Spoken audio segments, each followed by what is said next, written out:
Jai Hind and welcome to Shield Defense Academy. My name is Abhishek Singh Chauhan and I am in front of you to tell you about the notification of AFCAT 2 2021.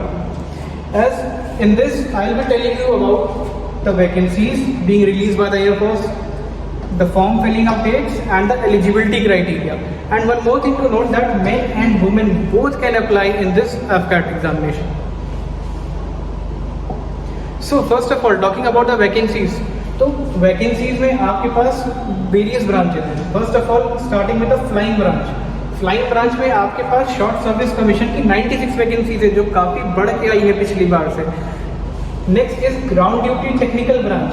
Technical branch में आपके पास AEN में permanent commission में 20 है and in SSC you have 78 and same in AEM you have PC of permanent commission की आपके पास 8 vacancies हैं and SSC की आपके पास 31 वैकेंसीज है.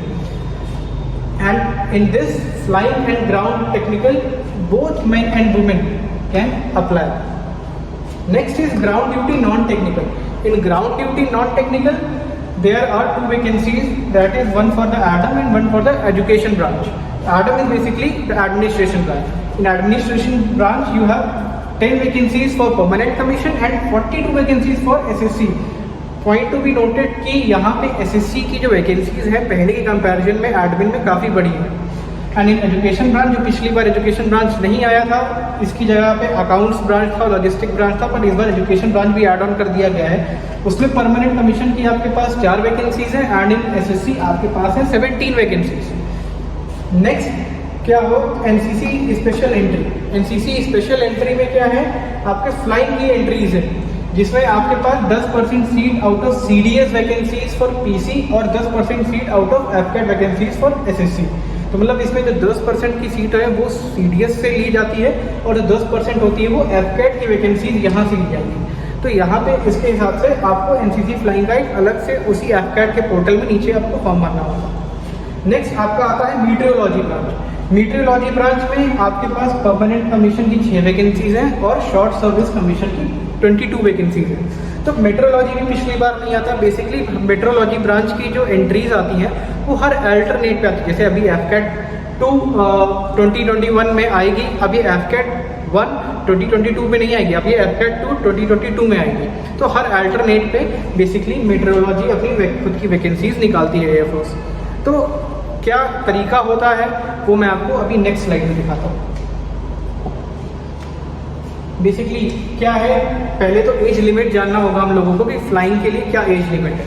तो for flying age limit for flying is 20 to 24 years and जो एक रेंज है वो कहता है कि 1 जुलाई 2022 that is born between 2 July 1998 to 1 July 2002. Both dates are inclusive. इसके बीच में जिसकी भी डेट ऑफ बर्थ पड़ती है, पर्टिकुलरली ही और she is eligible for the flying branch through AFCAT entry. Upper age limit for the candidates holding valid current commercial pilot licence. जो CPL holders, जो जिनको CPL लाइसेंस है, commercial pilot licence जिसके पास है, being given by the DG की, that is director general of civil aviation, is relax up to 26. तो उनके लिए 26 ईयर्स तक का रिलैक्सेशन मिलता है. तो दैट इज उनकी फिर डेट ऑफ बर्थ क्या भी इंक्लूसिव हो जाएगा, 2 July 1996 to 1 July 2002 and both dates are inclusive. And next moving on to the ground duty technical और नॉन टेक, दोनों का सेम है. You are eligible up to 20 to 26 years age on 1 July 2022 that is born between 2 July 1996 to 1 July 2002 and both dates are inclusive. इनके बीच में जिसका भी date of birth पड़ता है, पर्टिकुलर ही और she is eligible for the ground duties, that is tech and the non tech. Moving next, the educational qualification being required to fill up the AFCAT form. तो हम लोग पहले flying की बात करते हैं. A graduate candidate with minimum of 60% and must have scored minimum 50% in maths and physics individually in class 12 is eligible for the flying branch. तो flying branch के लिए आपको ग्रेजुएशन में 60% एज वेल एज आपको फिजिक्स और maths में 50% minimum आपके होने चाहिए इन 12th क्लास, तब आप एलिजिबल होंगे फ्लाइंग के लिए. या कोई भी BTech कैंडिडेट या BE bachelor of engineering who has scored minimum 60% marks and has scored 60% marks in math and physics in 10+2 or in 12th standard are also eligible for it. Same चीज़ है, बस इसमें मैथ्स और physics का marks 12th में 60% है अगर वो बीटेक कैंडिडेट है।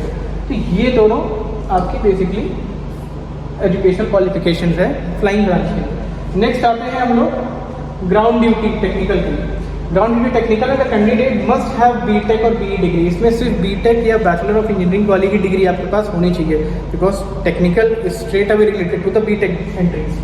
Is in notified stream have mentioned the official notification the IIF with minimum 60% marks and have scored minimum 50% marks in physics and math in 10+2 standards are eligible for technical entry. मतलब आपके 60% aggregate होने चाहिए minimum in graduation, that is in BTech और BE, and again 50% marks आपके physics और maths पे होने चाहिए इन क्लास 12। तो अब नेक्स्ट पे चलते हैं ग्राउंड ड्यूटी नॉन टेक्निकल। अब ग्राउंड ड्यूटी नॉन टेक्निकल के लिए अलग क्वालिफिकेशन है। अब इसमें एडमिनिस्ट्रेशन लॉजिस्टिक्स के लिए चाहिए ग्रेजुएशन की कोई भी degree, any of the graduation degree with minimum of 60% marks और इक्विवेलेंट। मिनिमम आपको 60% मार्क्स चाहिए, 60% मार्क्स चाहिए to particularly apply for this administration or for the logistic branch. And next accounts branch, basically accounts branch की इस बार vacancies नहीं आई है पर अगली बार आएगी। तो अकाउंट्स ब्रांच के लिए बीकॉम होना चाहिए degree, BCom degree with minimum 60% marks और अगेन इक्विवेलेंट। नेक्स्ट आती है एजुकेशन ब्रांच। एजुकेशन ब्रांच की जो इस बार वैकेंसीज आई हुई हैं, मैंने पिछले स्लाइड में आपको बताया कि कितनी वैकेंसीज आई हैं। तो एजुकेशन ब्रांच के लिए क्या रिक्वायरमेंट, 10+2 विथ 50% ऑफ मार्क्स। तो 10+2 में आपके 50% मार्क्स होने ही होने चाहिए, एंड ग्रेजुएशन आपके किसी भी डिसिप्लिन में 60% मार्क्स होने ही होने चाहिए। ठीक है, तो 10+2 में 50% एंड ग्रेजुएशन में 60%। आपने एक चीज़ नोट कर रहे होंगे कि इस पूरे में कोई भी एंट्री हो आपके ग्रेजुएशन में 60% मैंडेटरी है। तो ग्रेजुएशन में आपके minimum aggregate percent should be 60%। Next PG post graduation इसमें नेसेसरी है बिकॉज इट्स एजुकेशन ब्रांच। तो एजुकेशन ब्रांच में आपको पोस्ट ग्रेजुएटेड होना ज़रूरी होता है in any of the discipline, either it could be MBA, MCA, MA, MSc degree in these many subjects. There are a number of subjects: English, physics, mathematics, chemistry, stats, internal relations, internal studies, international studies, defense studies, psychology, computer science, IT management, mass communication, journalism, public relation, with minimum 50% of marks in these if you have done PG in any of these subjects. So you have to score minimum 50% of marks from in any of the subjects. Now moving next to the metrology branch, इसमें होता है you should be passed 10+2 and you should have a post graduation degree. Again as previously education branch में भी requirement है post graduation degree की, और इसमें भी requirement है post graduation degree in any science stream, mathematics, statistics, geography, computer applications, environmental science, applied physics, oceanography, meteorology, agricultural meteorology, ecology, environment, geophysics, environmental biology, with minimum of 50% marks in aggregate of all papers put together. मतलब आपको इसमें 50% आपको aggregate marks लाने ही लाने होते हैं जो आपने अगर किसी भी स्ट्रीम से इसमें आपने पोस्ट ग्रेजुएशन किया हुआ है। Provided maths and physics were studied at graduation level with a minimum of 55% of marks. नीचे इंपॉर्टेंट है, इस चीज़ को नोट रखिएगा क्योंकि लोग ध्यान नहीं देते हैं कि इसमें मैथ्स और फिजिक्स आपको ग्रेजुएशन लेवल में पढ़ी होनी चाहिए, और with minimum of 55% of each marks. मतलब 55% आपके फिजिक्स में as well as 55% of marks in maths. तो दोनों में 55% ईच होने चाहिए इन ग्रेजुएशन। तो इसमें 10+2 का ऐसा कुछ नहीं है कि आपको PCM से होना चाहिए, ऐसा कुछ भी नहीं। आप किसी भी डिसिप्लिन से हो सकते हो, पर ग्रेजुएशन में आपको फिजिक्स और मैथ्स होनी चाहिए, प्लस पोस्ट ग्रेजुएशन में जो मैंने अभी सब्जेक्ट्स आपको मेंशन किए ये आपके पास सब्जेक्ट्स होने चाहिए to apply for the met entry, that is meteorology branch. Moving next is basically the selection procedure for the AFCAT examination. Basically जो सिलेक्शन प्रोसीजर होता है AFCAT इसको साल में 2 बार कंडक्ट करती है अपना examination, and Indian air force will conduct the AFCAT online across the country at different. Now talking about the selection procedure of the AFCAT examination, basically Indian Air Force will conduct the AFCAT online exam across the country at different test centers। तो ये जो होता है ये online exam होता है, और AFCAT 2 2021 online examination will be conducted in August 2021। ठीक है, तो जो ये AFCAT 2 2021 है ये अगस्त में कंडक्ट किया जाएगा। अभी डेट्स क्लियर नहीं होंगी, हमारी नेक्स्ट वीडियो में मैं आपको बताऊंगा कि क्या डेट्स रहेंगी AFCAT एग्जामिनेशन में as soon as will be published officially by the Indian air force. तो हम लोग नेक्स्ट की तरफ चलते हैं कि IAF will publish the results of AFCAT 2 in 2021 in September 2021। AFCAT जो अपना रिजल्ट होगी वो सितंबर तक कर लेती है। बेसिकली 17 to 20 डेज के बाद रिटन एग्जामिनेशन के रिजल्ट आ जाता है, 20 से 17 दिन, क्योंकि हमेशा से देखा गया, ऑब्जर्व किया गया 17 से 20 दिन के बीच में आपका रिजल्ट आ जाता है। तो उसके बाद क्या होगा कि वहाँ पे आप अपने मार्क्स चेक कर सकते हो, कट ऑफ मार्क्स देख के कि आपने कट ऑफ क्लियर किया है कि नहीं किया है, और फिर उसी हिसाब से फिर आप अगर कट ऑफ क्लियर कर देते हो भाई कॉन्ग्रेचुलेशंस का मैसेज आ जाता है नीचे। एंड फिर उसके बाद AFSB जो एयरफोर्स सिलेक्शन बोर्ड का सीट अलॉटमेंट शुरू हो जाता है। फिर आप अपने हिसाब से अपनी सीट सेलेक्ट कर सकते हो। बेसिकली 4 बोर्ड्स हैं AFSB के, एयरफोर्स सिलेक्शन बोर्ड के। First AFSB is Dehradun, second AFSB is Mysore, third AFSB is Gandhinagar and fourth AFSB is Varanasi. तो बेसिकली 4 बोर्ड्स हैं। तो 4 बोर्ड्स में आप डिपेंड करेगा कि कितनी सीट्स हैं कितनी नहीं है। आप जितनी जल्दी सेलेक्ट करोगे आपको अपने हिसाब से डेट मिल जाएगी, और आप जितना ही लेट करोगे सीट सिलेक्शन में तो आपको उतनी ही लेट आपको डेट मिलती है। Now moving on next, selected candidates have to choose their AFSB interview venue and date on the same portal। उसी सेम पोर्टल पे ही आप अपना डेट, अपना वेन्यू सेलेक्ट कर सकते हो। पोर्टल लिंक में रहेगा नीचे डिस्क्रिप्शन में वीडियो के। फिर उसके बाद क्या रहेगा, स्क्रीनिंग टेस्ट, फिर SSB जब आप हो जाता है, फिर डेट सिलेक्शन के बाद फिर जब आप AFSB में जाओगे तो वहाँ पे बेसिकली आपका 5 दिन का प्रोसेस होता है SSB का। ठीक है, 5 दिन का प्रोसेस होगा जिसमें आपकी शुरुआत होती है स्क्रीनिंग टेस्ट से। स्क्रीनिंग टेस्ट के बाद जैसे जो भी कैंडिडेट्स स्क्रीनिंग टेस्ट क्लियर कर लेते हैं, they will move next to their phase 2, that is the rest of the 3 test, that is the psychology, the interview and the GT, that is the group testing. The screening test तो होता है basically first stage होता है SSB का, which consist of verbal, non verbal test and a PPDT test. PPDT is basically picture perception and discussion test. अच्छा, SSB के बारे में डिटेल्ड वीडियो मैं अपने नेक्स्ट सेशन में लाने वाला हूँ, तो उसके लिए मैं आपको भी लिंक दूंगा कि उस सेशन पे आप पर्टिकुलरली जाएं और देखें नेक्स्ट वीडियो SSB के बारे में कि क्या चीज़ें 5 दिन का क्या प्रॉपर ब्रीफ्ड प्रोसीजर मैं आपको बताऊँगा। अभी बस एक ओवरव्यू दे रहा हूँ क्या होता है आपका स्क्रीनिंग टेस्ट से लेके और नीचे के पूरे 5 दिन के प्रोसीजर में। The selected candidates will stay at the centers for further selection test and those who could not qualify it would be set free on the same day। जो फेज 1 जिसने क्लियर कर दिया that is the screening test. Screening test में basically 2 test होते हैं। First is the officers intelligence rating test and the next one is PP and DT, that is picture perception and discussion test. And the candidates who qualify their phase 1 will be there at the centers, and the candidates who are not able to clear the phase 1 they will be routed back towards their home। तो यहाँ पे ये होगा, ठीक है।